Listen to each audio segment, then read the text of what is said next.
Well, good evening and welcome. Thank you all for coming out this evening and joining us here at the Kimmel. Always great to be at the Kimmel, and I hope you've had a wonderful day. It's my absolute pleasure this evening to introduce James Sproule, who's the Chief Economist for Handelsbanken in the UK. And let's face it, what a time to be an economist. I mean, it's a bit of a quiet. It's probably quite easy going at the moment, isn't it? I can imagine. Can you imagine the phone calls he's been getting over the last few days? Incredible. I'll do a brief introduction for James. Before his financial career, he was a signals officer in the Royal Navy, and he remains an honorary captain. His career has seen him become a trusted advisor to clients, as well as the bank's management team. In 2019, he was a senior business advisor to the Prime Minister Boris Johnson. I bet they had some parties, didn't they? I bet they had. He was the Chief Economist and Director of Policy at the Institute of Directors between 2014 and 2017, and also helped found the boutique bank Augusta & Company. Ladies and gentlemen, I'm sure we're set for an interesting and informative presentation. Please give a very, very warm North Wales welcome to James.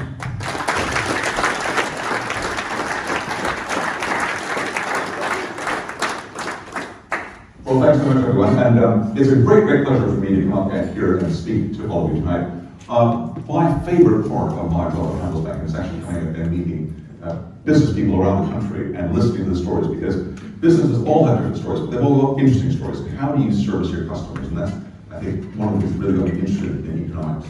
What I'm going to do tonight, though, is sort of go through a bit of my career and sort of some of the highlights and try and draw out some of the things that would be interesting to maybe some of the younger people in the audience as to what are some of the life lessons I've learned, and then we'll go talk about the economy, because, as you say, it's been an interesting time. And I have to say, the more interesting it is, the better for me, because when times are good, everybody in the room is a genius, and they don't need to hear from a chief economist. And when times are bad, or more questionable, or more challenging, they want to hear a lot from me, and I've been very popular recently, and I expect to remain very popular for the rest of the year. So what was I? So I was this you can probably tell from my accent, I'm not originally from the UK. I was born in Montreal.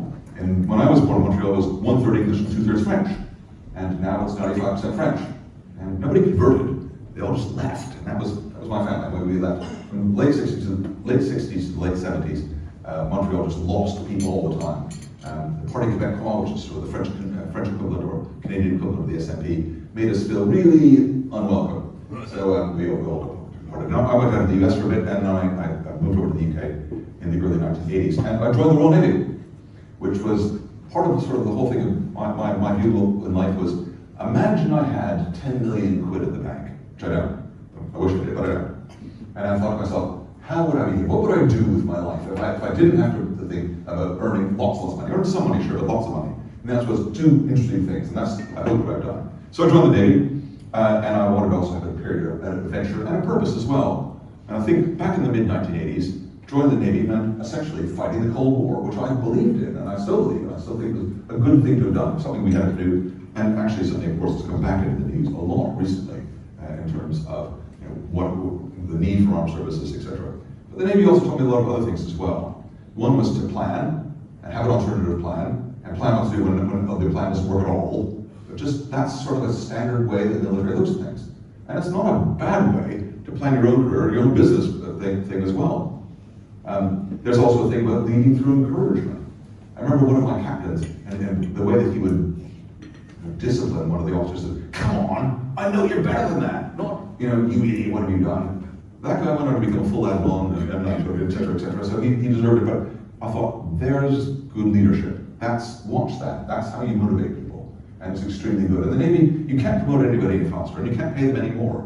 So you can really only motivate them through just force of personality, really. I mean, yes, of course, you've got a bit of gold in your arm, and therefore you can give them the order, but that doesn't give willingness to the captain of the orders. You've got to be more than that. And one other lesson, actually, a little bit more disappointing with the Navy. When I joined the Royal Navy, we had 75 frigates, lots of foreign stations, lots of opportunities to command. Now we have 19 frigates, very few places to go. So it's just less exciting. So for the younger people in the audience, join an industry that's expanding, because an industry that's contracting it's just tougher. It's just harder all the time. There's the generation before you always had a few more opportunities. And so for you to look at, if you're coming out and saying to yourself, well, going into, I don't know, whether it be IT or whether it be AI or all those sort of fashionable things, but those are industries growing a lot. By the way, I think finance is another industry that's been growing a lot as well, so it's very good. So anyway, at the end of that, and a year in which I spent 6 weekends at home and couldn't find a girlfriend to save my life, I decided the Navy and I were going to part ways. And I went off and did a master's degree at the London School of Economics, which I loved. And which I loved. And it was really great. And I think it's another important thing here is that very few people in this room, very few young people in this room, are going to be in one career for their entire lives. You are going to change. You're going to have lifelong learning. And to learn how to do that, to learn how to shift from being a naval officer to something else. When I went to start my master's degree, I thought I was going to be a journalist when I finished. Another career that's unfortunately in decline. But I decided, over the course of meeting people and taking courses and learning, that I wanted to be a merchant banker, which is just, the sort of career change that I wouldn't have really thought when I entered, but certainly when I came out, I did. And I went into investment banking. And I went into investment banking, and I got into investment banking through something that not enough people acknowledge as being a big part of their career, and that's luck. So when I went into investment banking, I was 32, which is older for people to go into investment banking. And I was getting a lot of rejection letters. And I went to a drinks party with a woman who was a friend, and she said, she was a headhunter, and she said, I can't help you because you have no experience, but I can tell you this. I'm just about to poach somebody from this bank, so why don't you write to his boss in about a week? Because he's going to have a vacancy he doesn't know about yet. So I duly did. And would you know, he called me up a couple days later and said, I'm just so happy. I do have a vacancy. And then he saw my CV. And what was his CV? Well, his CV was Royal Naval Officer, followed by doing a master's degree. So he saw my CV and saw, ooh, I like that. So I was mini him. He was a fantastic guy. He gave me a break, and that was luck. And people don't often acknowledge that. There's just luck. Sometimes the cards fall the right way for you, and you really have to grasp it. So I went off to a bank called Bankers Trust. It was a big American bank. Absolutely fantastic time. Really great team. And I've said, one of the things I've done in my career is also, I was a part-time lecturer at the London School of Economics after I got my degree there. And I used to say to my students, look at the scene. They would say to me, should I join this bank or that bank? This bank's got a better reputation. I said, it doesn't matter. What matters is who you're working with. If you're going to be spending, certainly as a junior investment banker, 12 to 14 hours with a group of people, make sure you like them. Go and meet the boss. Go and meet the other colleagues and say, which group of people do I like more? Because that's going to make your life happier in the longer term. And that's certainly what I found. I found Bankers Trust a really, really great place to go. I then got tempted, like in all the times in our lives, I got tempted by money. Bankers Trust got taken over by Deutsche Bank. There was a lot of confusion. Spent a bit of time at Deutsche Bank, and then I went off to Kleinberg, another big, some British bank, but owned by the Germans. Unfortunately, then one of those career things comes up, and that career thing for me was the guy that recruited me, who was a really great guy, got sacked. And I became part of this sort of, oh, you're part of his team. Well, we don't need to speak to you very often. So that was an extremely well-paid, not terribly interesting year, and then I left that and went off back to my friends with Bankers Trust, and we started our own merchant bank. And here's the thing, so we are 8 guys putting all our life savings into this thing, and we're super bright. They are super bright, it's not just me saying that, they really are bright guys. But we didn't have a particularly good focus as to what we were doing. We were just bright guys thinking, people must want to play bright guys, and the answer is, not necessarily. So it took us some time to find what we were going to do. And eventually we hit upon renewable energy, which is what we ended up doing a lot of. So we were bright people, we didn't have a good shareholder agreement. Again, I think when you're starting a company, make sure you get that right. It's very hard, but we didn't. And all of that was sort of like, okay, finally it got off the ground, and finally it started making good money. And then 2006 came along. And there's a thing in economics called spreads, which essentially spread is the premium that you pay over the base rate, or the rate of the gilts or UK government bond. And if the spreads should be reflective of risk. And spreads typically between the absolute safest company and the least safe company might be 4%. So varying depending on risk. And at that point, risks were about 0.4%. So far, far too tight.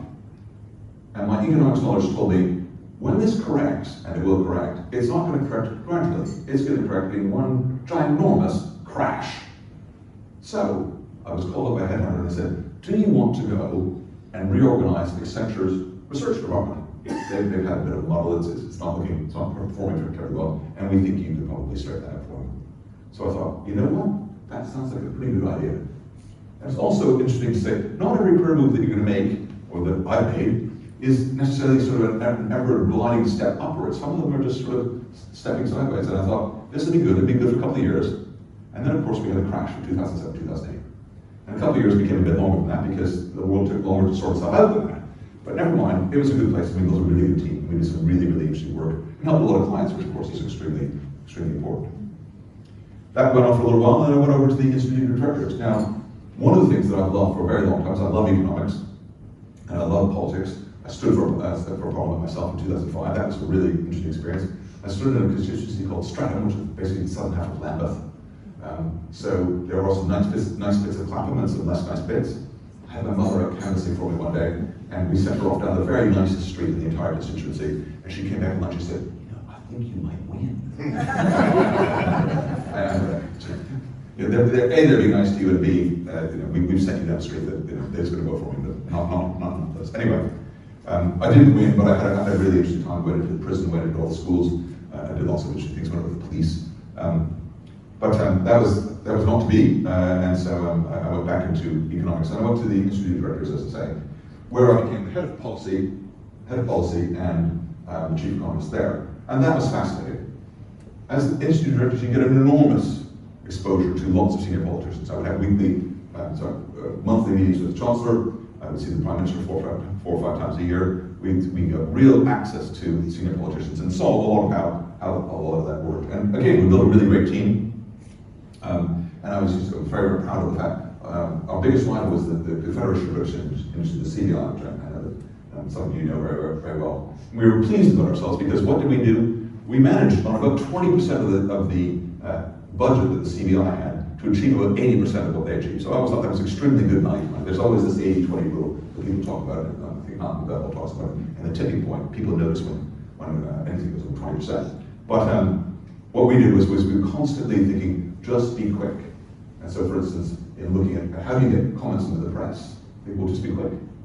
The poor journalist is sitting back there, some newspaper, trying to put together quotes. He's going to pick the first couple that come over, the first couple of emails he gets, so be quick. So we would pre-write them, and then we would send them out all the time. And that got us a lot of traction, I think, which was very good.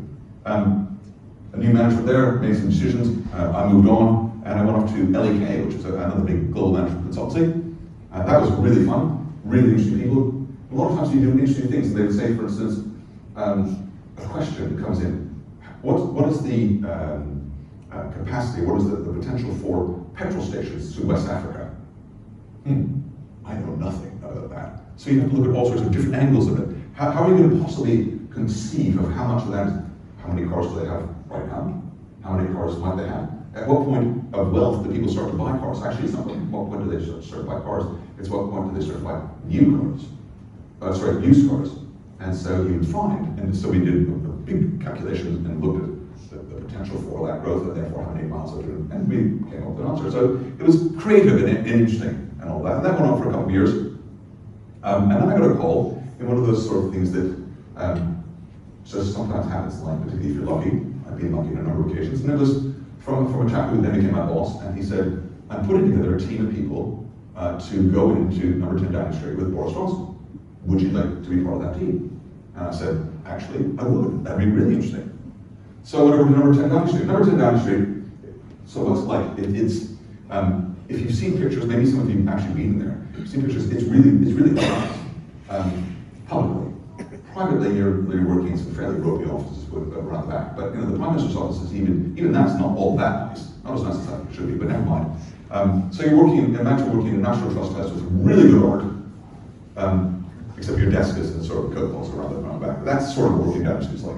So there's good things. You get fantastic access. Everybody you call picks up the phone. So you can call up a company and say, I'd like to speak to your chief executive, and somebody would say, who's calling? Prime Minister's office. Oh, click, straight through. So it was wonderful. That part was really good. But there were frustrating parts as well. Number 10 Downing Street is driven by today's headlines, tomorrow's headlines. So there's an enormous short-termism, which I found frustrating. You then say to yourself, I want to make a difference in the longer term. It's tough. It's tough because everybody's focused so much on that. I remember getting into a discussion with Boris and saying, look, you should pick 3 things that you really care about, and everything else will get sacrificed to get those 3 things done. No, James, you're not making money. No. Well, Boris, by the way, if you think, what's he like? Boris is probably exactly what you think of him. Do you think Boris is gregarious, he's friendly, he's disorganized? Yes, that's what Boris is. He's friendly, he's gregarious, he's disordered. No, James, we're going to do more. No, we're going to fuck. You don't have enough imagination to think that Boris. It's really going to take everything away for these 2 or 3 things you want to get done. So pick wisely and pick things you could actually do. He said, well, I'm going to level up. He said, well, level up, it's great, but it's such a hazy target that you're going to declare victory and nobody else is going to acknowledge your victory. So it's just sort of, it's tough. We used to have these, but he was open to ideas, and he was a friendly guy, so he was actually quite pleasant to work for. So all of that went on for a number of years, well, 2019, and then beginning 2020, I sat down with my wife and I said, this is absolutely fantastic, I'm loving it, but it's not enormously well paid, and it wouldn't be the end of the world if I were to move on somewhere else. And if I'm going to go, because at that point, remember just after the 2019 election, Boris was going to be Prime Minister for at least 5, probably 10 years. That's what we all thought, and Boris thought that too. And so he said, if I'm going to go, now's the time to go. She said, well, look around, see what you can see. And so on the very first morning I looked around, I saw a job advert for the Chief Economist of Handelsbanken. Now what happens, at that time we were already clients of Handelsbanken, and I'd been very disappointed by a high street bank, and we had shifted over a couple of years before. And I thought, well, that's really good, I like Handelsbanken, I've had some really good experience with them. And I thought, who does this job report to? Oh, it reports to the Deputy Chief Exec. Who do I know there? Well, I know the Deputy Chief Exec. So I pinged her an email. I said, Tracy, I see you're looking for Chief Economist. I'm just thinking about leaving uptown. And she said, are you free for coffee tomorrow? I said, yes, I can be free for coffee tomorrow. So I made a transition over. And it's been, I have to say, a really, really pleasurable time here at Handelsbanken. When I arrived, COVID was on, and therefore we were all locked at home, but the first day was a briefcase delivered to my door by a courier that said, there's a computer there, turn it on. So we started. The chief executive said to me, your job is to go make yourself useful, which is just the most wonderful mandate for any chief executive to say. And basically, you can design your own program, just as long as people like it, that's great. So I said, I'm going to go talk to lots of clients. So that's the majority of my job. I also help a lot with risk management within the bank as a whole, and we set together a whole number of scenarios each year. So now we're going to turn on to where's the economy going, and maybe we'll touch on some of those scenarios as well. So the UK economy right now, well, it's certainly giving us a lot to think about. We've had a number of things that have gone on, gosh, not just Trump and his tariffs yesterday, but also we had a spring statement just recently, and we're going to have lots more challenges in the coming year or so. So let's start with that spring statement. So Rachel Reeves, originally this was just going to be a sort of quick update where the economy was. And by law, the Chancellor has to give 2 updates a year. So one is the budget and the second is the spring statement. And Reeves has said that she just wants to make decisions in the budget in the autumn, which we'll come on to. She's going to make some big decisions then. But this is going to be a quick update, but in fact, of course, things haven't been as easy for her as she thought. And frankly, without being party political at all, it is typical of all positions to think the governing is a whole lot easier than it turns out to be in practice. And that's one of the things I think the government has struggled with, is that they think good people make good decisions, not the decisions are difficult, and therefore we might be having some trouble. Anyway, so Rachel Reeves comes in, and the first thing she has to do is announce that the growth forecast for 2025 is going to be half of what it was expected to be. So we had thought we were going to grow by 2%, and she says, no, it's going to be 1%.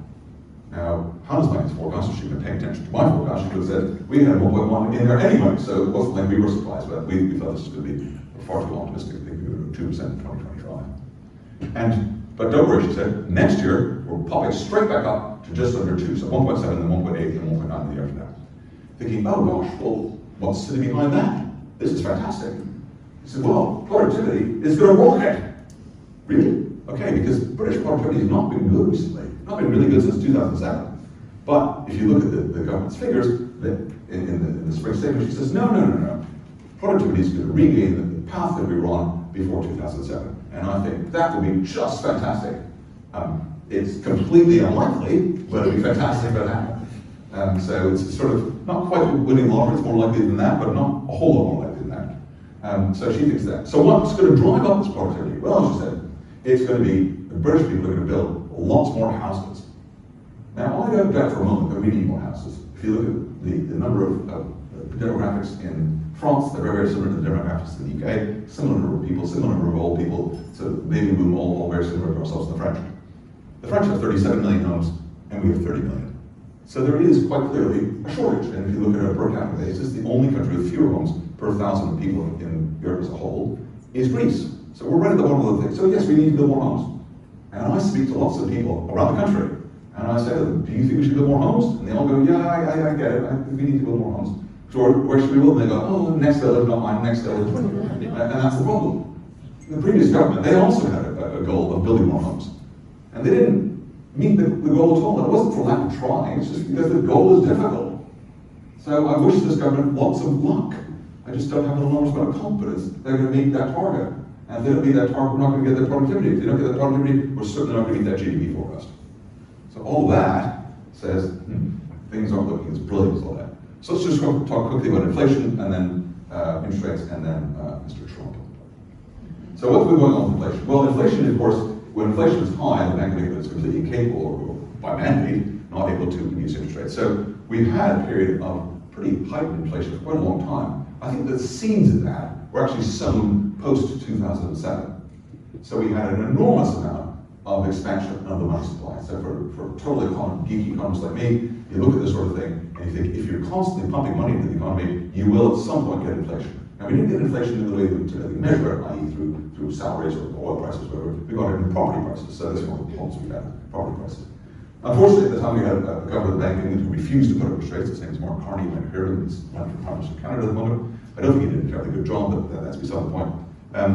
We certainly did have inflation take off when the Russians invaded the Ukraine, which shot up oil prices and did, of course, shoot up inflation. Since then, oil prices have come down and inflation has come down, but not that much, or certainly down to 11%, but not down to its target level. I think a lot of that is because of that money creation that we had during 2007 to 2019. So are we going to get rid of that? The answer is only slowly.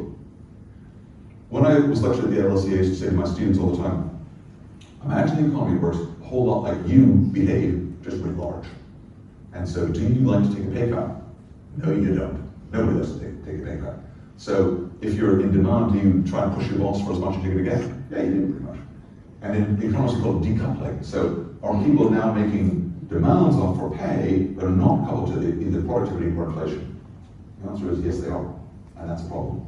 So right now, pay is running about 5%. And it has to be around 3% for the Bank of England's target to be met.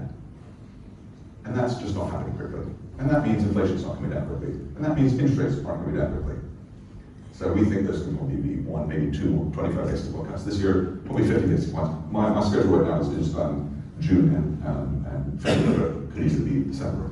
So essentially, two more cuts, and then pretty much sitting level for a while. Interest rates had been expected to fall quite a bit more, not going to be done because inflation's not going. And it really doesn't matter to the Bank of England whether the economy is not growing or not. To them, because their mandate is not to look at growth, their mandate is simply to look at inflation. And so we could end up with a period of not stagnation, what we call stagflation, stagnant economy with inflation. We won't have that, but we will have a degree of that to a lesser extent in the 1970s. So it's not looking brilliant for the next couple of years. There are good things there, when people feel better because they've got more money, and we do see certainly the savings rate has gone away because everybody's nervous. And if the people can be reassured, they will start spending more money. So that can look to be increasing the economy in the long term, but that's not our short-term forecast. The other thing that's hurting our short-term forecast, of course, is President Trump. So what's President Trump done? What's he trying to do? I think what he's trying to do is reverse some of the impacts of globalization that he's seen in the last couple of years, well, the last 20 or so years.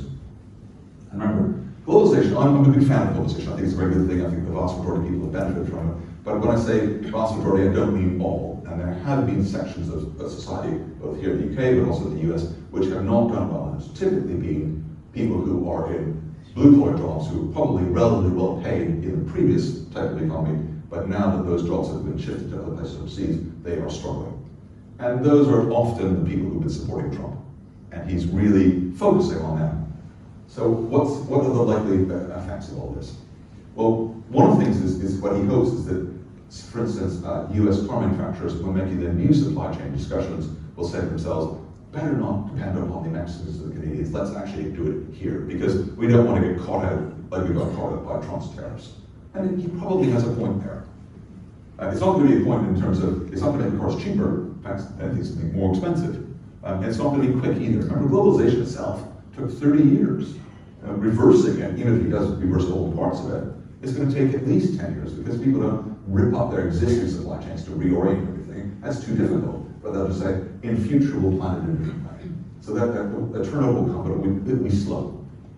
So that's one element. The other element is when you make decisions, other people make counter decisions.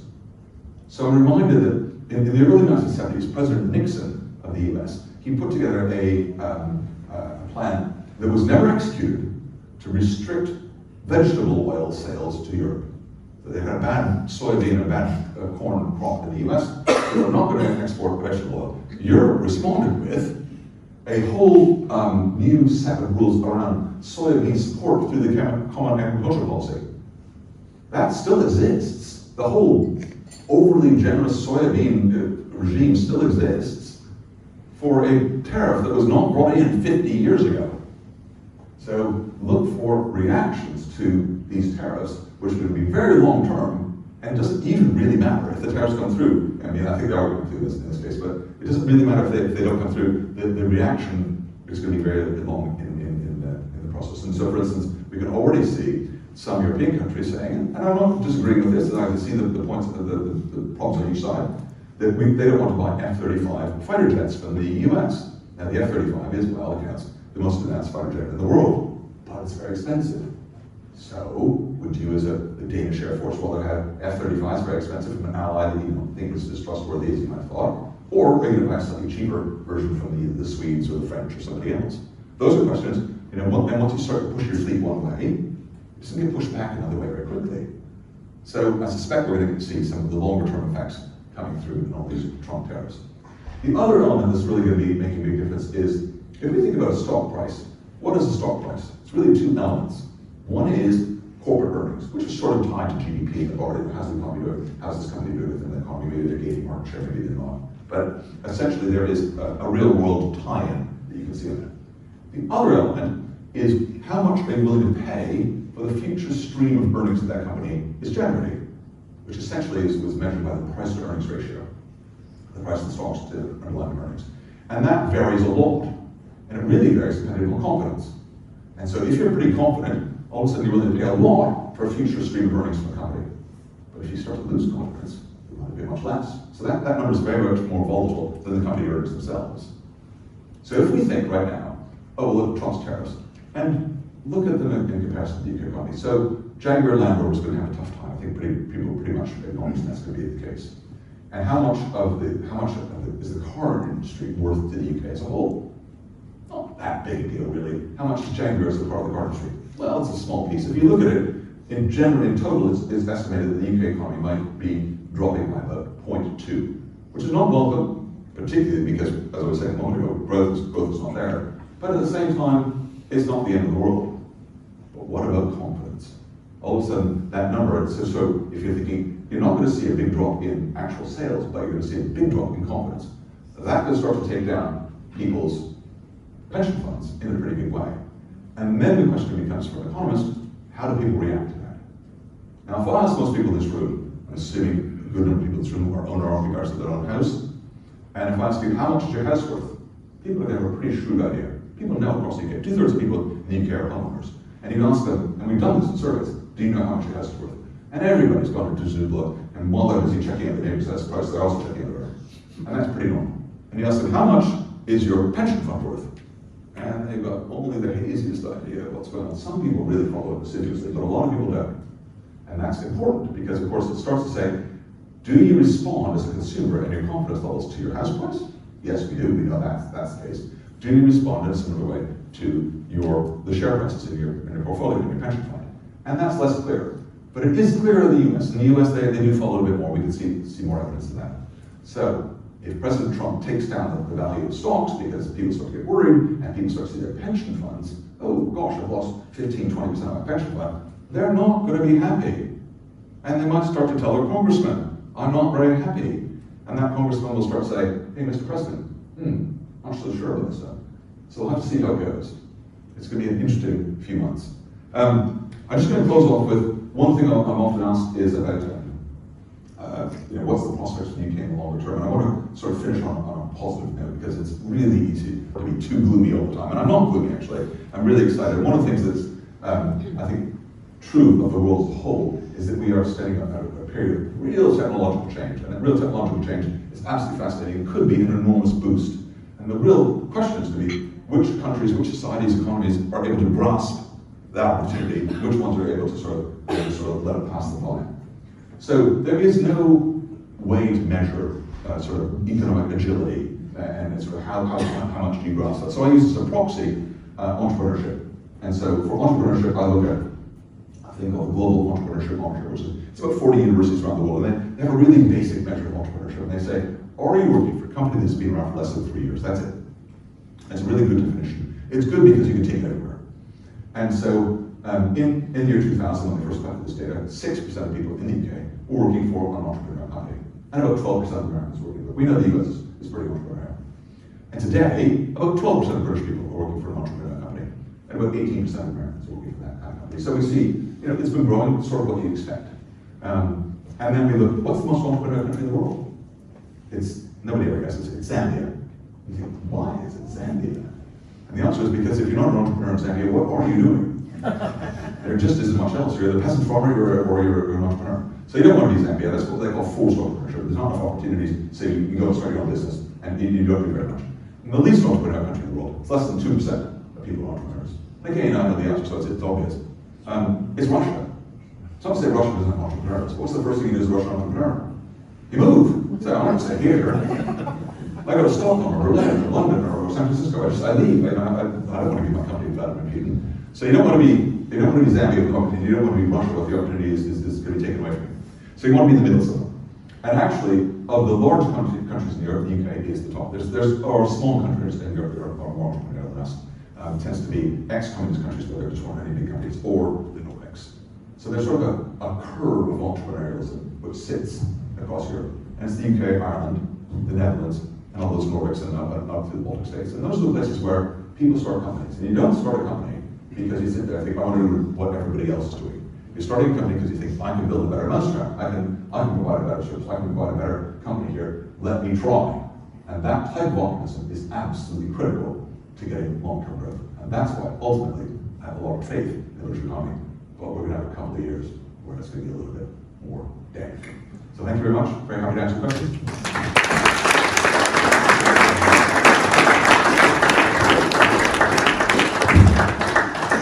James, thank you very much. I always think it's a skill when you can take a subject like economics and we all go, oh yeah, isn't that obvious? So thank you, James. I'm going to ask the first question. I know you're happy to take questions. Are we really less productive than the French?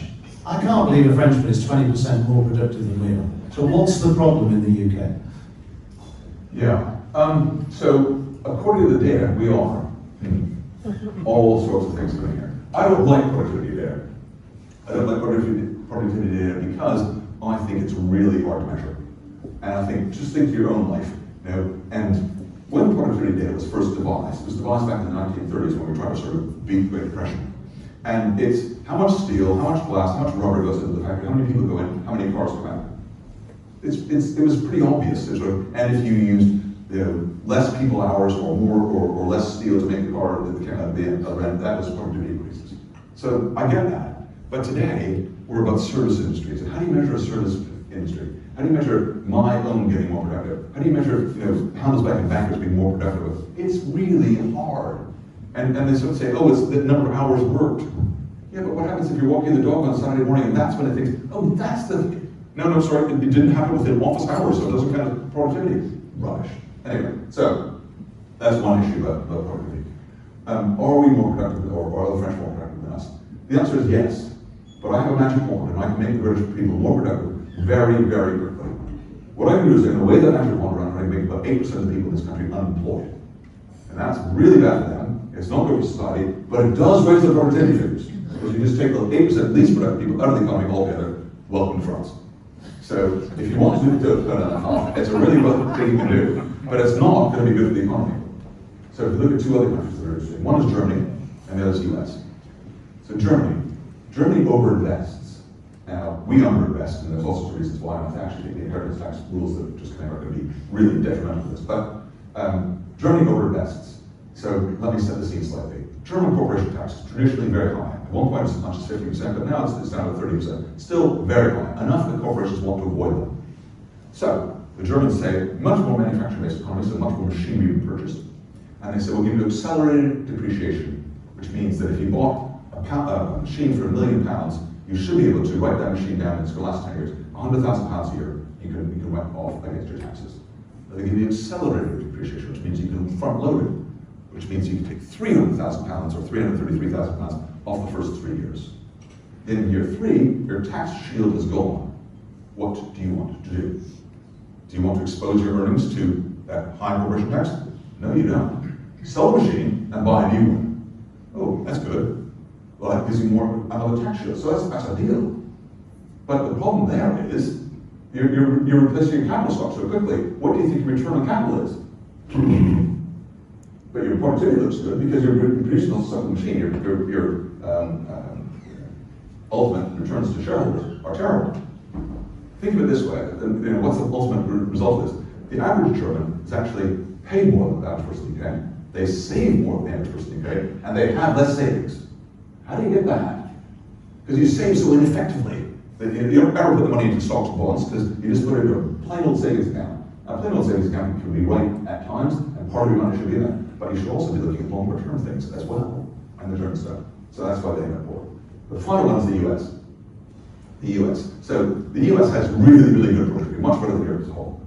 And they also have, as we all know, some really big companies, which we all use, from Apple to Meta to all these tech companies. If you take the tech sector out of the US, they're a bit better in productivity than Europe, but not a whole lot better. It's really the tech sector that's driven up the US productivity. And that tech sector is something that we in Europe would love to have here, but we don't. So I'm not trying to denigrate it at all, because there's been a huge amount of Americans, and congratulations to them for putting it together.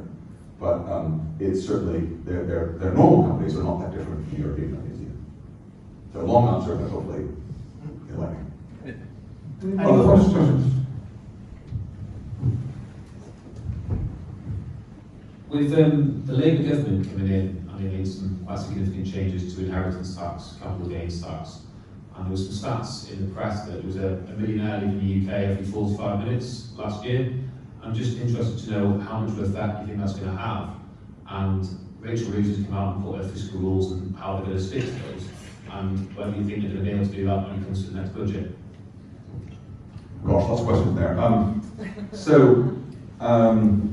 I think that the government came into power thinking that governing was going to be a bit easier than it's turned out to be. And I think ideologically they don't like inheritance, so they've been setting up to counter that quite strongly. We in the UK are extremely dependent on a very few pay a rather lot of tax.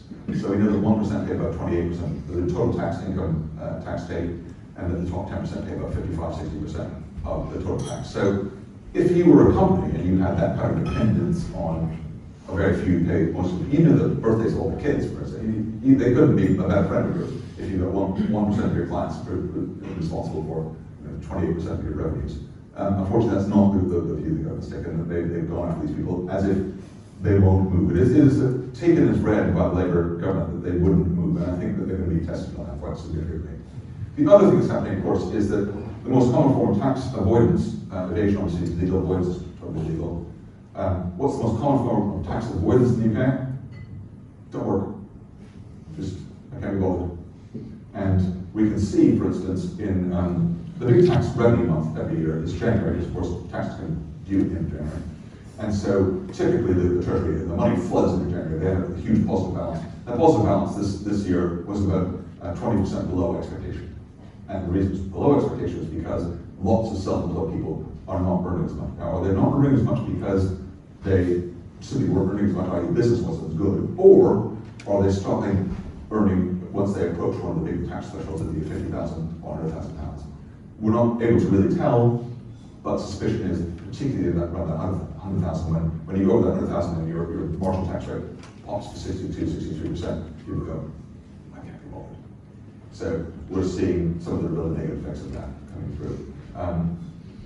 How quickly will it be changed? I don't know. But I do know that it's interesting to watch those countries which are running into real sort of longer term growth problems and want to attract entrepreneurs.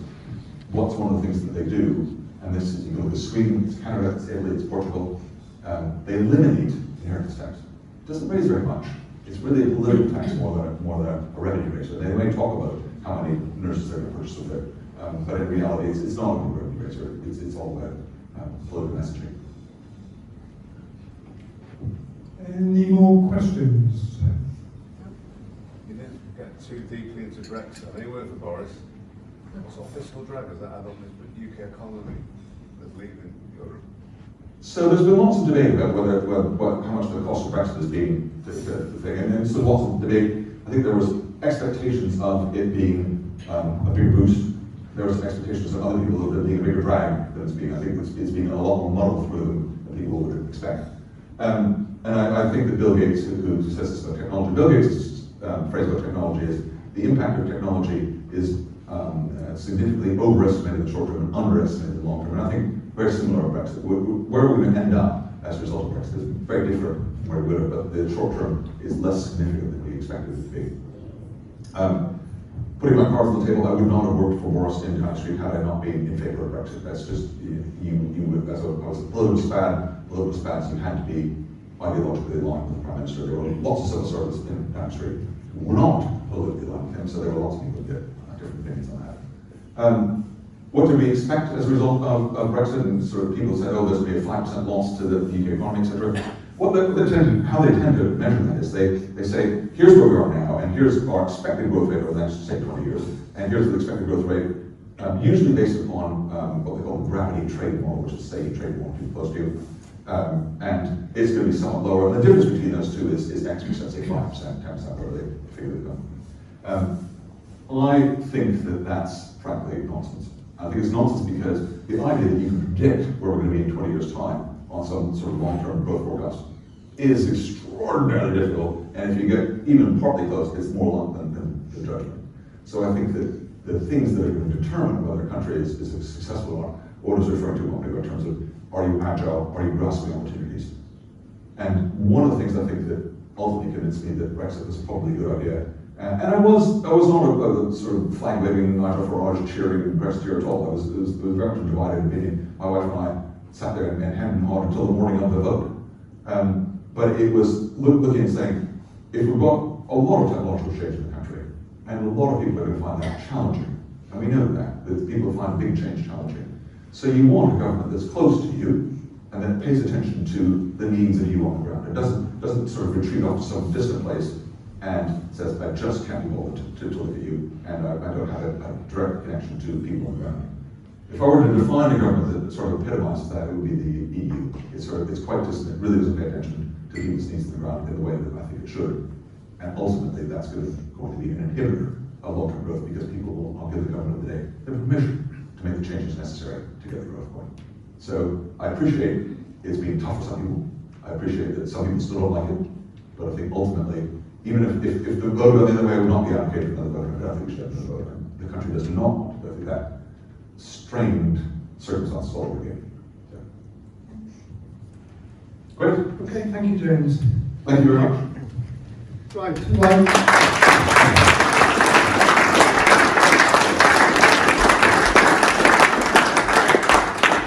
I'd just like to invite Ian Edwards from Arlington Hughes to propose a vote of thanks. Right. Thank you.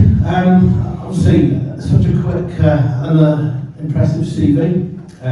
Those of us who've got teenage sons find them really valuable because they remind you of what your limitations are. And my son's favourite phrase to me is, Dad, stay in your lane. So I'm going to stay in my lane. I'm not going to talk about economy and make a fool of myself. But I think it was interesting, you started off talking about your time in the Navy in the Cold War, and of course before that the Falklands as well, which I think a lot of people forget. And obviously massive respect for the Navy and people like yourself who served in the Navy. You are right about what you said about houses and pensions. I believe a lot of us have probably got an idea what our pensions are worth, and the grey hair shows that perhaps I should be taking more of an interest, so I'll definitely be doing that when I get back home.